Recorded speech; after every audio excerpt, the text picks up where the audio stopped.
I can't believe you're finally here. It's been too long. I've missed you. Will you head straight to the wedding venue, or will you stop by the manor? Of course. I wouldn't miss my precious sister's wedding for the world. I'll get my clothes and drive straight to the venue. Is that all right? Am I allowed to take my car, or should I show up in a horse-drawn carriage?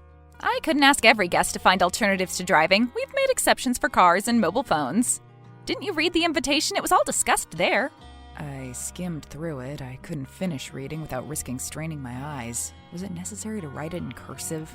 Well, I'm not too sure. The wedding planner said it was, so we went with it. Was it that bad? No, it only gave me a mild headache and vertigo after reading it twice. It was almost harmless during the first read-through. Give me a second. I should have the final designs of the invitations in an envelope somewhere. I'll take a look at them. Sure. Oh, God, why did no one else mention this? We sent out over 100 of these.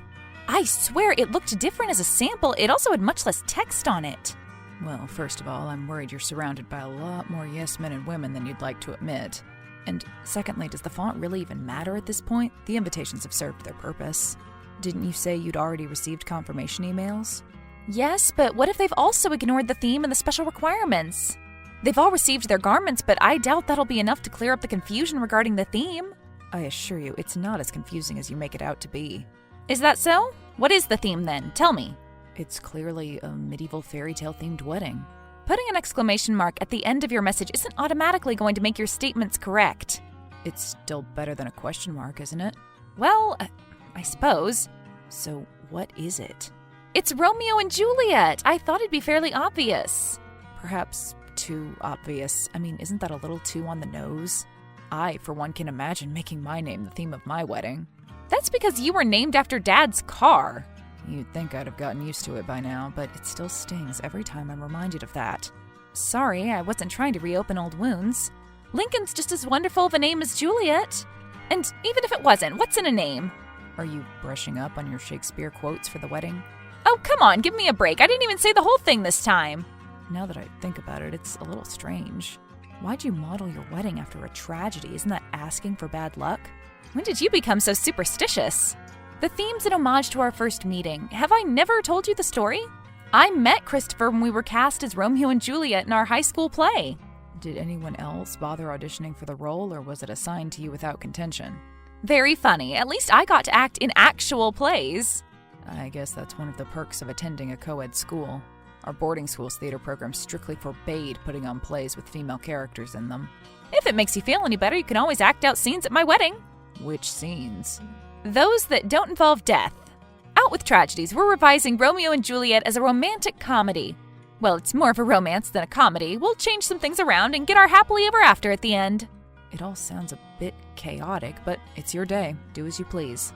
It won't be chaotic. I have everything planned out. We had a stage constructed and everything.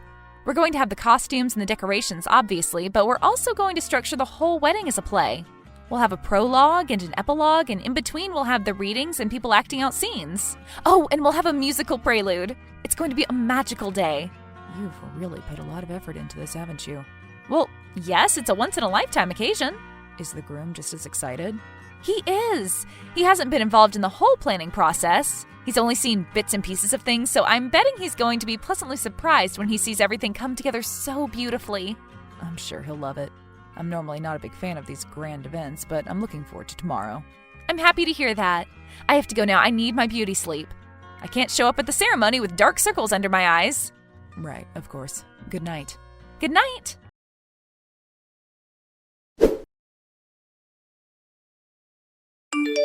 Christopher, dear, where are you? The bride texting on her smartphone doesn't really go with the theme. Are you all right? Are you stuck in traffic?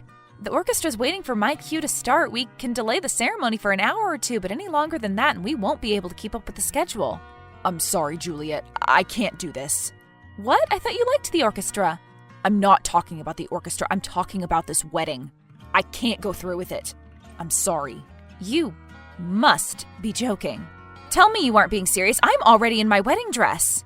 The venue, the guests, everything's ready. The only thing that's missing is the groom. You can arrive late. It's okay. We can cut out an act or two.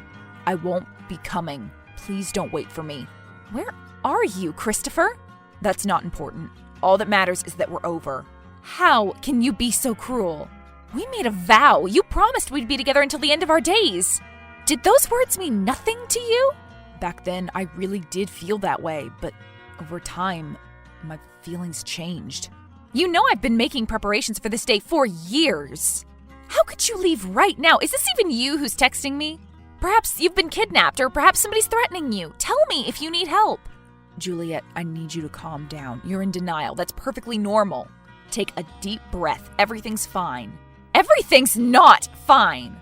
What kind of twisted individual do you have to be to do this to someone? If there were issues, why didn't you bring them up sooner? Where are you? I need to see you right now. I'm with Abigail. You're in the old servants' quarters? So you're here at the wedding venue. Why would Abigail be in the old servants' quarters? Well, the maids and waitstaff are using the rooms as storage units.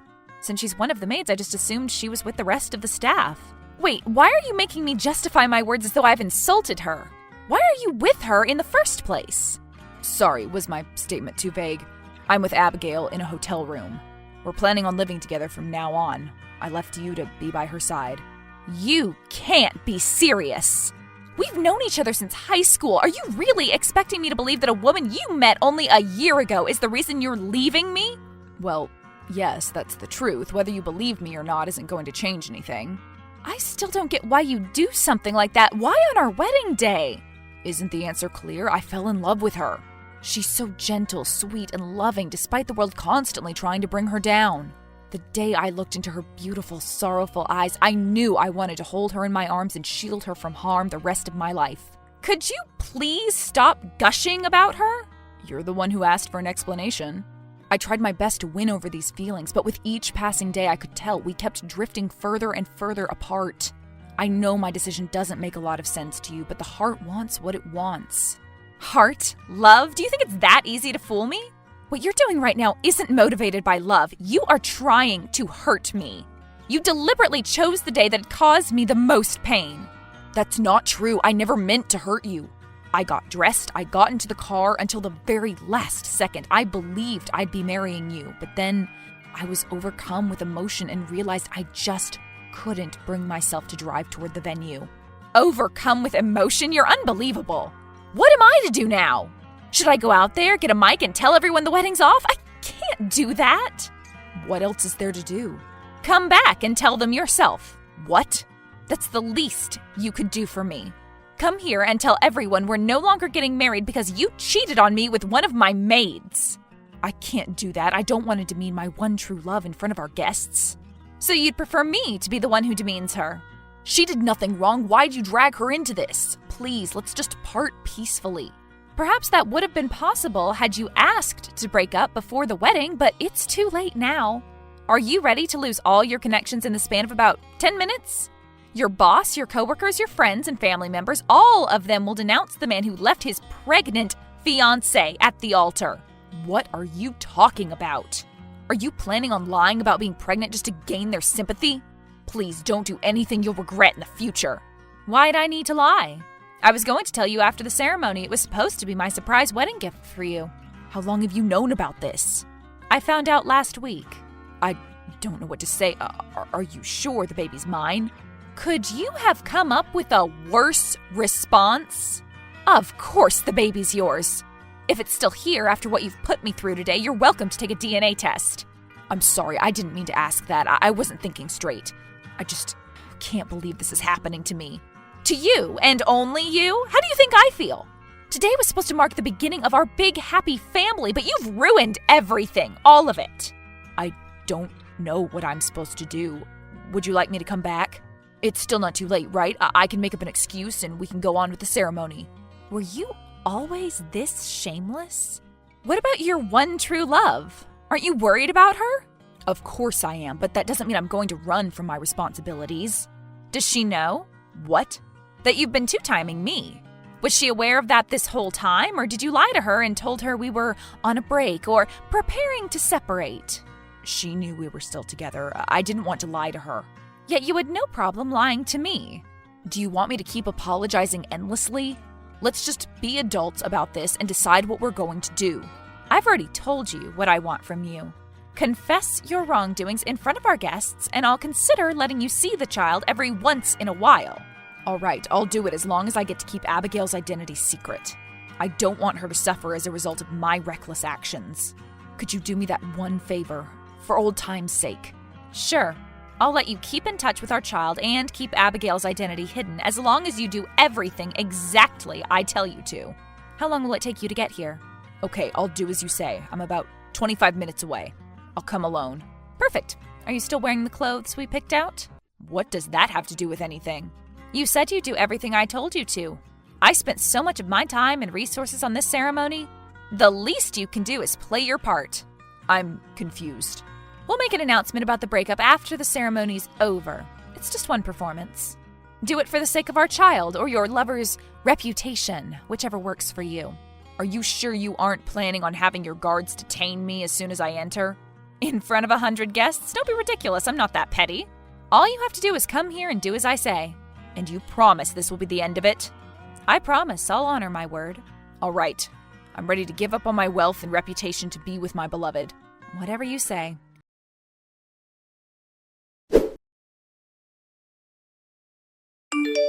Lincoln, is everything under control out there? I think so. People are really enjoying the music, but some guests are getting impatient. Did you find out where Christopher was? He ran off with one of our maids. What? Listen, we don't have much time. I'll explain things in more detail later. Right now, I need you to get some items for me. Okay, sure. What do you need? Some theater props. Here, I've made a list. What do you need these for? I don't understand. We're altering the script, but we only have about 25 minutes. We have to do it before my Romeo gets here. Are you sure you want to go through with this? Some of these items are a little questionable. Where does one even buy a fake pregnant belly? Lincoln, please, just trust me on this. If you can't find the fake pregnancy bump, I'll use a round pillow or two. The effect should be similar enough. All right, I'll do whatever the leading lady wants. You're the best brother in the whole wide world. I know. Okay, you go get the items and find an additional actress. Do you reckon Emma could help us out? I'm sure she wouldn't mind. We've done crazier things. Fantastic. Now I just have to redo my hair and makeup. I look like a mess. Oh, and I need to have a chat with some of the guests. We'll have to hurry, but I'm sure we'll manage to get everything done in time. I'm already on my way.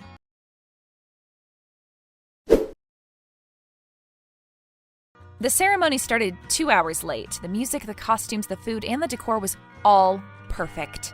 Everything was going according to the script up until the actual wedding scene. A quick costume change revealed the now pregnant Juliet ready to marry her true love as their families rejoiced. Out of the blue, a woman dressed as a maid frantically cut through the crowd and embraced Romeo, who, after sneaking a glance at Juliet, reluctantly held on to her.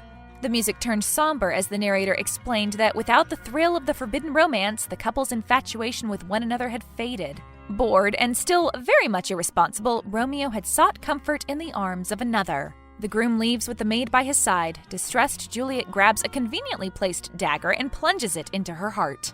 But something's not quite right. Her brother runs onto the stage as the stupefied audience watches on and starts screaming for help, dialing 911 on his phone. Terrified, Romeo and the maid rush to her aid, and then applause. Some of the guests in the audience start clapping loudly as the rest join in hesitantly. Juliet gets up, takes the hands of her brother and the maid, and bows. Thank you, thank you. They thank the audience as the curtain falls.